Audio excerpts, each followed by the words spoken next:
everybody. It's Sunday, the 7th of December, 2025. We're back on This Week in Technology with my friend Keith Teare, the author of That Was the Week newsletter. Last week, Keith argued that the AI race is a myth, that there aren't going to be a single winner, that there are a number of winners in different categories.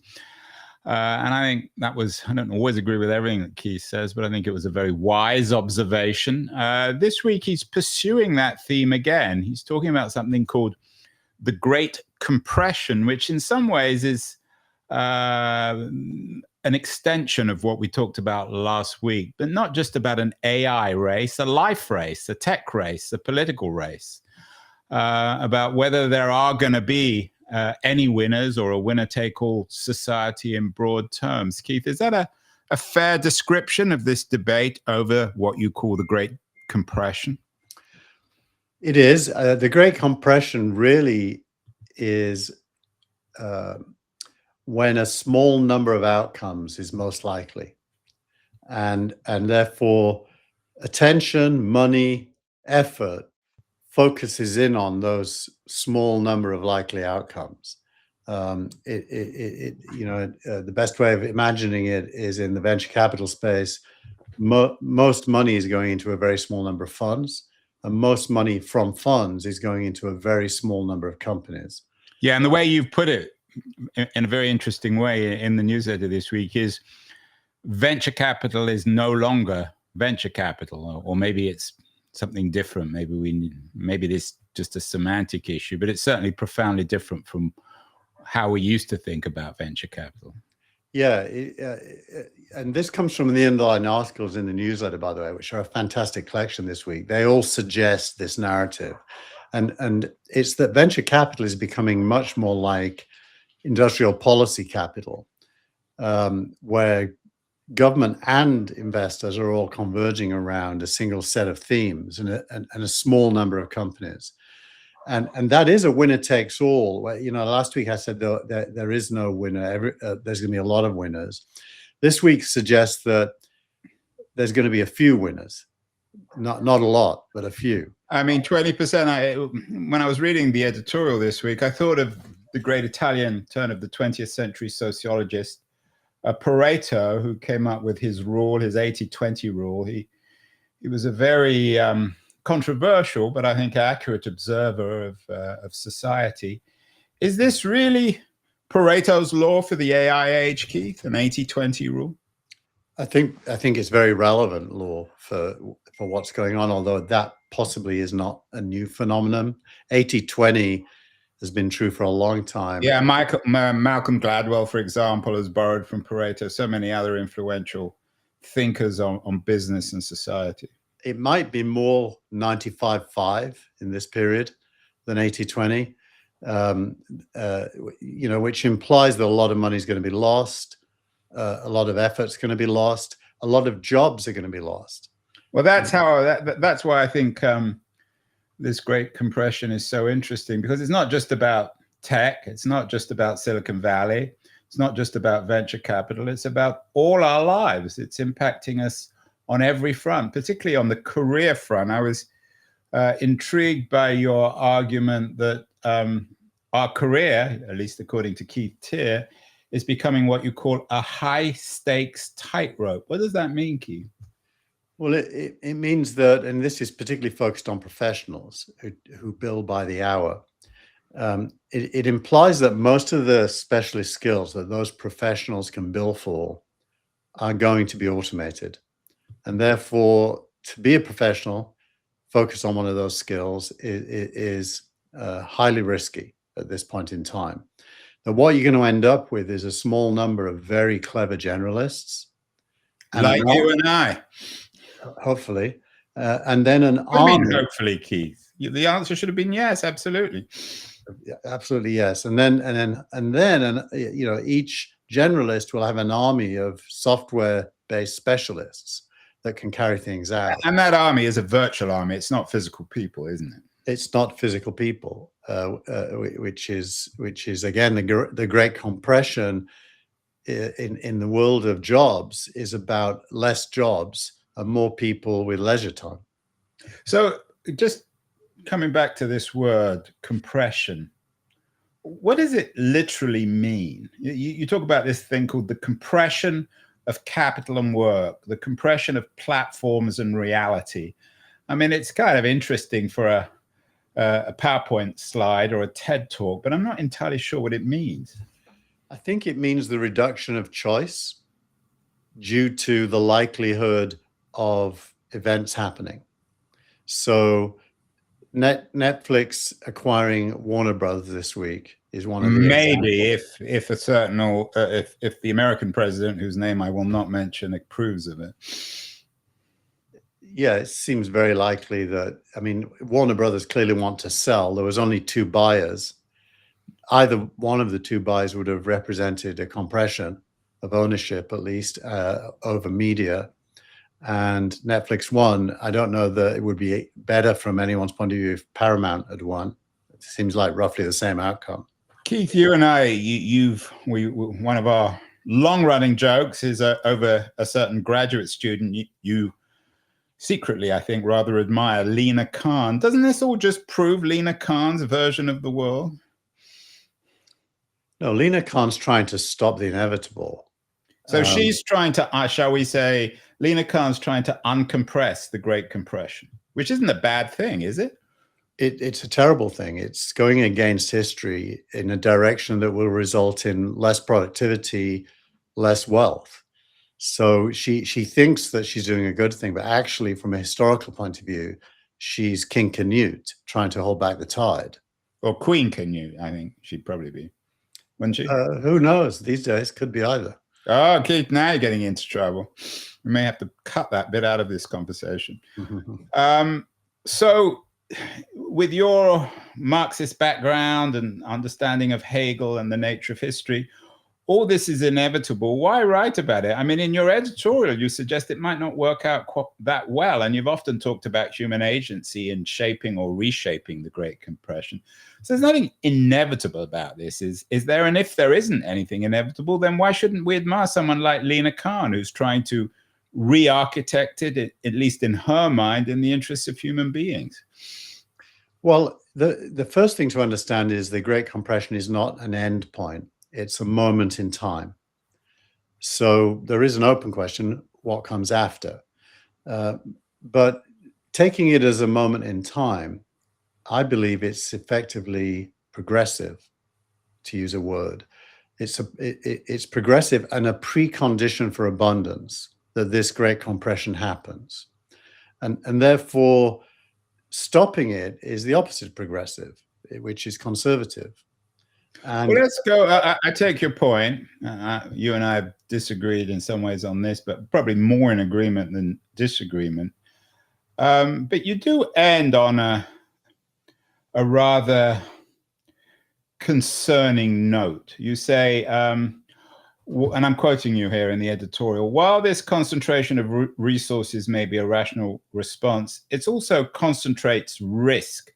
By linking retirement savings and our collective economic stability to a handful of highly correlated, high-stakes trades, we are betting our collective future that the winners of this curve will be benevolent and that the system can survive the compression required to crown them. Those are not certain assumptions about the benevolence of the winners. Yeah, look, compression is really centralization of both wealth and power. To put it, yeah, so you put it very starkly, concentration of wealth and power. So that's definitely happening. Which is right. You know, you can't imagine a future in which Elon Musk isn't more powerful than he is today and more wealthy than he is today at the moment. Same with Sam Altman. I mean, of course, there can be missteps. Yeah, and our interview of the week actually is with two other VCs, Dave McClure and Aman Verjee, who tell us the truth, at least, about Elon Musk in their view and Sam Altman, presenting them both as incredibly smart and competitive individuals who want to even more concentrate their wealth and power. Yeah.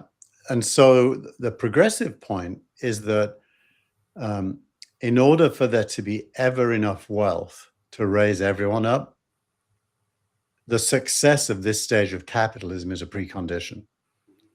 capitalism is accelerating wealth production right now by productivity gains and investment, and probably the most in America because it's the most capitalist of all the economies. But China's certainly doing the same in a different structure. And the wealth that produces, which is simply measured by outputs from inputs, economically speaking, it is growing and is going to grow even faster. In other words, America has more concentrated wealth and power than anywhere else in the world, and it is the future of everywhere, even Europe.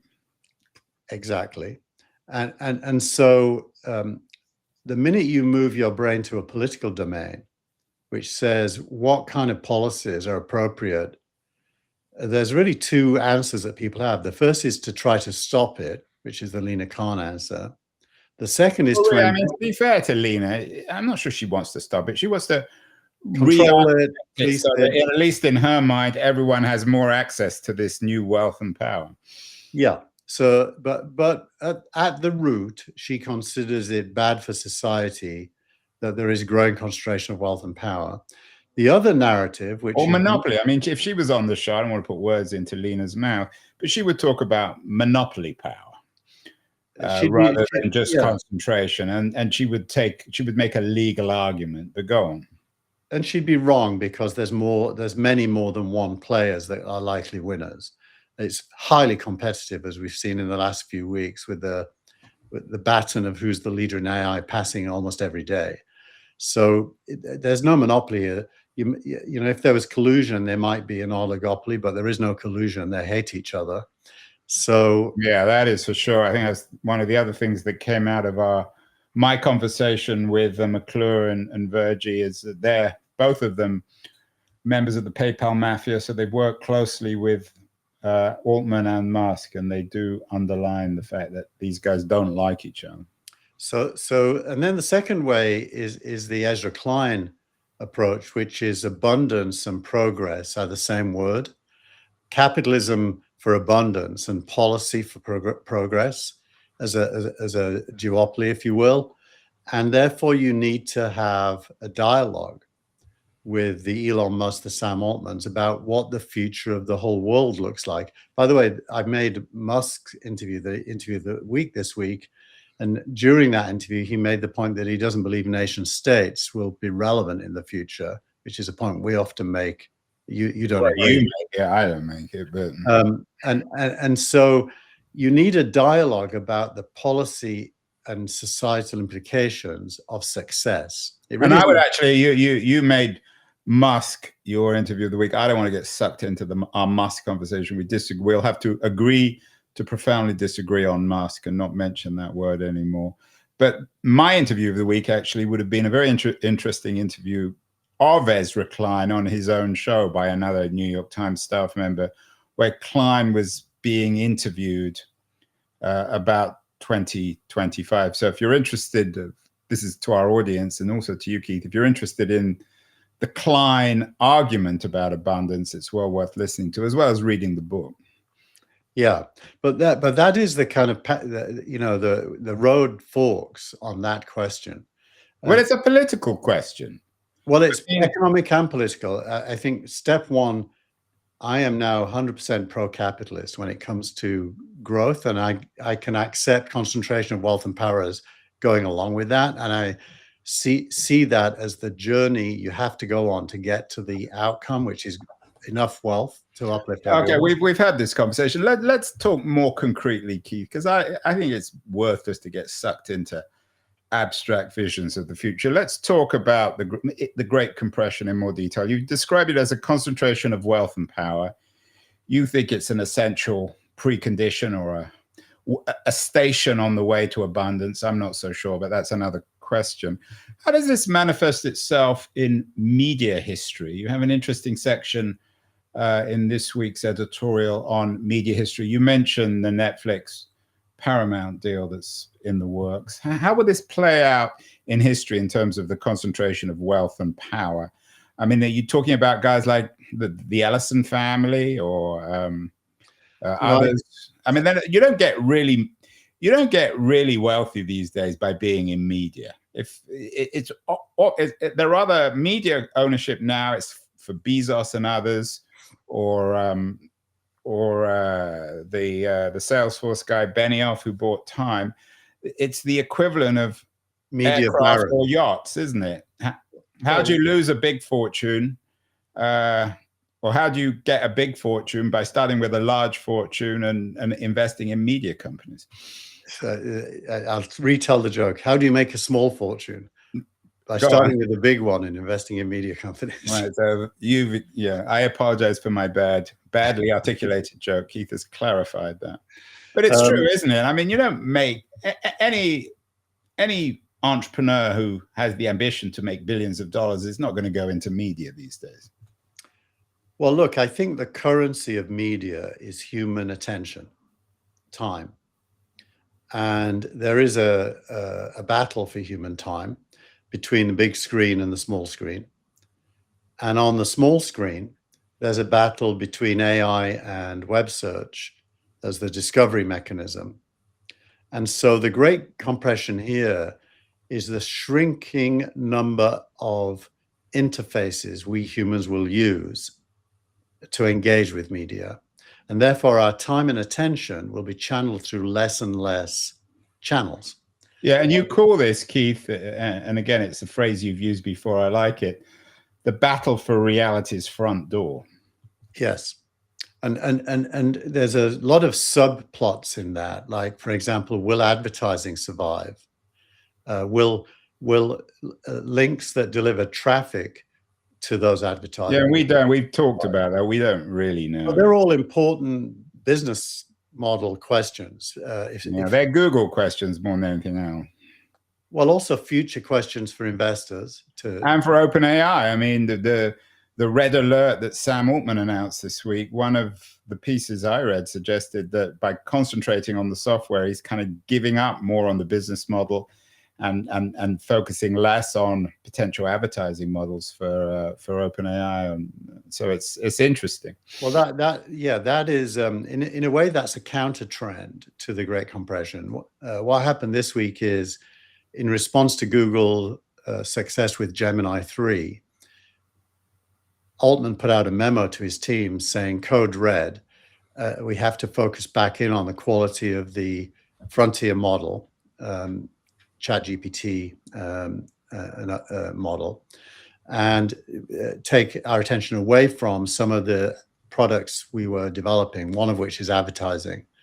And so that code red is a little tap on the shoulder saying, well, wait a minute, there's quite a few players here. And the idea of OpenAI as the leader, which it still is with roughly 70% of traffic from AI chat, can no longer take the 80. Last week it was 80. Used to throw around the 80%. When it gets down to 60, it'll become more interesting. Let me ask you one question, Keith, slightly off topic.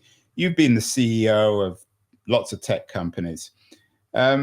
This idea of Sam Altman sort of behaving as if he's driving the Star Trek Enterprise and calling this code red, is it just infantile? Is there something in it? I mean, would you ever issue, you run lots of companies, you still do run one, would you ever issue something to all the people who work for you saying code red?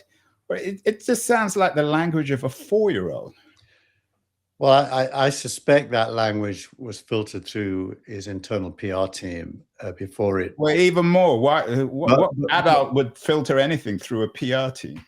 But I do think leadership is about making ambiguous decisions and being decisive about them.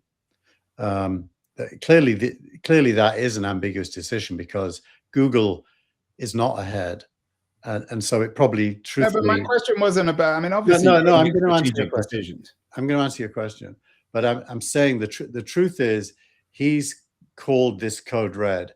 I did a similar thing at SignalRank in the last few weeks. Did you do a code red, Keith? We didn't call it code red, but we made a very decisive decision about what our next 12 months is all about.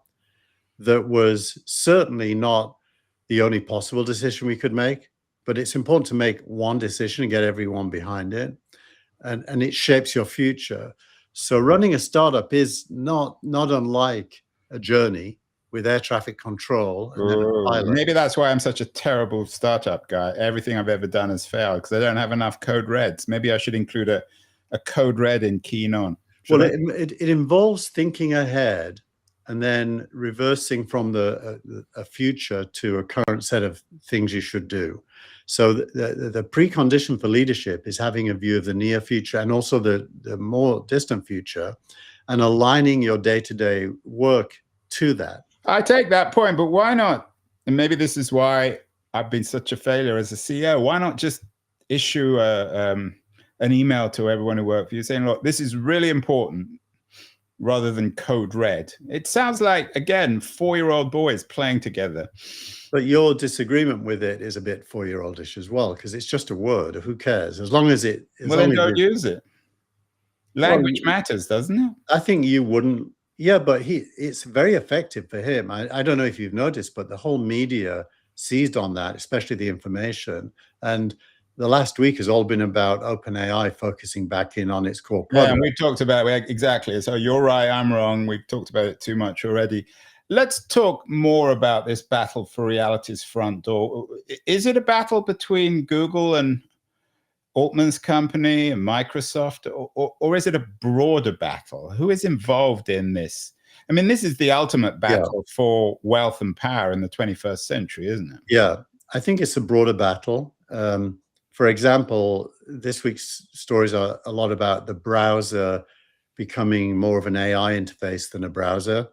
And that's one of the front door. And one of the other headlines also, which I found really interesting, is about this very sharp restructuring of Apple's senior executives. Their top lawyer has left. They replaced their AI person. So no company is secure in this world in terms of what you say is controlling reality's front door. Historically, Apple have won reality's front door for the last 10, 15 years through our iPhones, but that doesn't seem to be guaranteed in the future either. Right. Look, Meta also acquired a company that does a pendant that listens to everything in your day this week.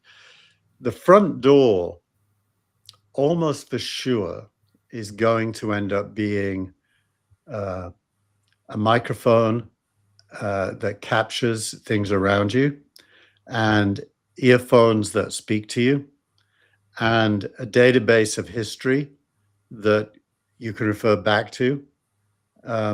It probably isn't a keyboard and a web browser at all. And it's so hard. And of course, 5 years ago, Mark Zuckerberg made, at the time, it was seemed relatively prescient, at least from some people's point of view, that the front door to reality would be 3D. And he renamed Facebook Meta. And this week marks a very clear redirection of Facebook from Meta and virtual reality to AI. So all these companies are having to face this. One of the interesting things about the Facebook redirection, two things strike me about it. Firstly, that he's pretty open about the failure of Meta virtual reality. So on the one hand, it reflects, I guess, a weakness. On the other hand, he's very open about recognizing that and redirecting the company. What do you make of the Meta announcements this week?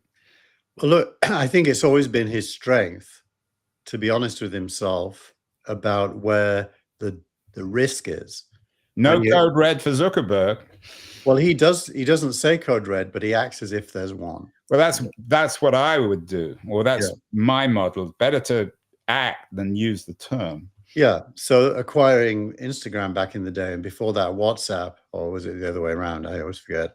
That was the other way around. I think they acquired Instagram first. Yeah. So those were both, we have to dominate on mobile decisions. Although they didn't know quite how influential those acquisitions were going to be. Well, what they did know is the risk of being a web company was too much, and they had to become a mobile company. They definitely knew that. Whether they didn't know they would be successful, but they had to make those plays. And today, no one believes that 3D face masks are the future interface. It's possible that glasses could be that are see-through. but they're not good enough yet to play that role. The pendant, which is a microphone and has Bluetooth, so it can speak to you, is another take. That seems a bit more promising, logically where humans end up, which is they can hear things and the AI can speak to them. But I think even beyond that, once most people have a robot, that robot is going to be the microphone, the speakers, the memory.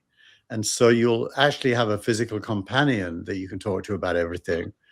And so the front door to knowledge, when knowledge is more and more contained in a database, in quotes, not an actual database, but a knowledge base, let's call it. And the interface to that knowledge base is varied, but includes vision, voice, hearing. That's the most likely endpoint. Yeah, and it's interesting, coming back to your Battle for Reality's front door, that Altman's been forced through the market to focus, to double down on, I guess, his software, his AI software. We haven't heard much about this joint venture he's doing, or I think he was doing, with Johnny Ives, of course, who invented at least the look and feel of the iPhone with Steve Jobs. Does that mean that OpenAI might have given up on the Battle for Reality's front door in terms of a physical product? No, actually, Lauren Powell Jobs, Steve Jobs' wife, interviewed the two of them on stage last week. And it was a bit of a love fest, as it always is with Johnny Ive. He's got that English disease of charming everyone around him. Like you and I, Keith. Exactly. Especially you. And he even used the phrase that he was in love with Sam Altman.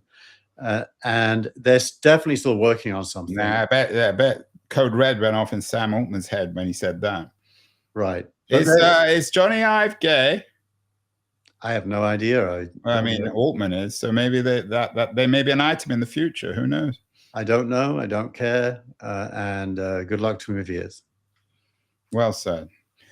So coming back to our compression argument, Keith, let's talk. I don't always like allowing you to talk about VCs because that's your day job. But this week it is interesting. You note the venture capital is no longer venture capital, and early stage rounds, you note, are now made up of billions of dollars. Does even the idea of a stage of a Series A or B or C or late stage round, does that even make sense in our age of great compression? It doesn't make sense for the most prolific AI companies. They seem to be stage independent in terms of check size and stage. You have people raising more than $1 billion when they haven't built anything yet because of who they are, like the former CTO of OpenAI, for example, or Ilya is another example. So you only mentioned his first name because we could pronounce that. The second name is what? Seva. And so for AI companies, no, but for the rest of venture, there's still stages. And if I have the data, but I'll describe you that the top 5% of funding rounds early stage are massively higher than, let's say, the 75th percentile or the median. So there is a separation, but there still is a normal venture market in other segments. So what should ordinary, I mean, most of us, for better or worse, aren't VCs. We're not Johnny Ive. We're not Sam Altman. What should we all be doing in this age of great compression? Where should we still be going to law school? Where, I mean, you've noted that the billable hour era is coming to an end. White collar work is being squeezed. What should people be doing? Should they be just spending their time on Anthropic or OpenAI or Google Gemini and learning how to manage armies, virtual armies? I think there's going to be three kinds of people. The first kind will ask the question, if billable hours are going to zero, can't I build a law firm with no people and make a lot of money? And those will be the innovators, the entrepreneurial types who see an opportunity in the and a lot of people are already doing that, especially when it comes to the law. Yeah. And in that world, you've got lower costs, therefore you've got expanding margins, that is to say profit margins. And so a normal profit margin in a law firm is probably as low as 20%. It might go to 80 to 90% more like a software company. And then the second group will be in denial and will keep doing what they're doing, which is running a law firm and paying lots of salaries, and they will eventually not be viable. And then the third group are the employees of those leaders who will be insecure and wondering what comes next. You got three kids, young. We both got kids in their 20s. In terms of the tightrope for the professional, I know one of your sons is a software person. Maybe one of the others is more entrepreneurial, and same with mine. What advice would you give young people in this age of careers, for better or worse, being a high stakes tightrope? We're all tightrope walkers. Do we need to literally become them? Learn how to, not just to walk on a tightrope, but learn that when we fall off, we've got to get back on and build it again? Well, at least for the near future, everybody knows that AI needs to be led by humans. Nobody's going to build autonomous AI that has no human oversight. And the human plays the role of the generalist and the guide, almost like a product manager is in a business as opposed to an engineer or a product leader. And I think my advice would be to become a competent AI driver in whatever your domain is, to be the air traffic control, to be the person who defines the endpoint that you're trying to achieve, and the person who then runs AI to achieve that endpoint. That will be very valuable as career, almost in any domain, whether it's legal or engineering, almost any. And then I think physical AI is still some way away. So if you have a job that's physical, even driving or flying airplanes or, being a masser is the one that's often used. Yeah, I think or a gardener. Yeah, anything physical. But I think societally, we have to embrace the idea of a reduced working week and consider that to be progress and fight for it, and then discuss how, what is the standard of life that people can expect to maintain as the working week reduces, as a good conversation, as a progressive conversation. Yeah, I'm haunted. A couple of weeks ago, I think I may have mentioned it on the show. I was in Washington, D.C. There was a reunion of my graduate class, and most of the people there were professional academics, and they were all, as professional academics by definition, they're deeply conservative, reactionary, maybe not politically, but in every other sense. And one of them said to me, oh, things are terrible. He teaches at UC Berkeley, so a very, very prominent university. He said, things are really bad. The AI is ruining everything. I had a student who I told the kids, and I'm sure this is true of all academics and probably school teachers as well. I told them that they have to do the reading. And a woman came to me, this is what he said, and he was shocked by this. And this was his argument to show the crisis. He said, a woman came to me and said, I'm not going to do the reading. Why would I do that? And on the one hand, I'm a writer and I love reading books, so I take his point. But on the other hand, you can understand this woman's position. Why would you read a book to download information, which would take several hours, when you could do it in 30 seconds? Is that a fair sort of way of conceptualizing what is actually happening?